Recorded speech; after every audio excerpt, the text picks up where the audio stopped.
మా అమ్మ నన్ను పసుపుతో చేస్తే మీరేమో దాన్ని కాస్త ప్లాస్టర్ ఆఫ్ పారిస్లోకి మార్చేశారు. నాకేం రంగులు కావాలని అడిగానా? మట్టితో చేస్తే వరాలివ్వనన్నానా?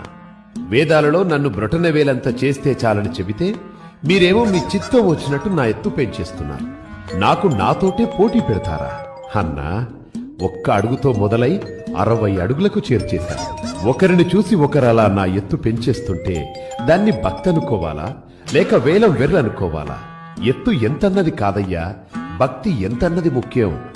పోనీ సంవత్సరానికోసారైనా మీరు పిలిచారు కదా అని నేనొస్తే ఒక వేద పారాయణం లేదు, ఒక మంచి సంగీతం లేదు, వెకిలి పాటలు, వెర్రి డాన్సులు. అది నా పెద్ద చెవులే హోరెత్తిపోయేలా. అవును, నాకు లడ్డూలిష్టమని ఎవరయ్యా చెప్పారు? నేను ఉండ్రాళ్ళకి బ్రాండ్ అంబాసిడర్ని కదా. మరి ఆ లడ్డూలేంటి, వాటి సైజులేంటి, పైగా ఆ వేలం పాటలేంటి? అసలు నా కథ, నా రూపమే కాదు, నా ప్రసాదం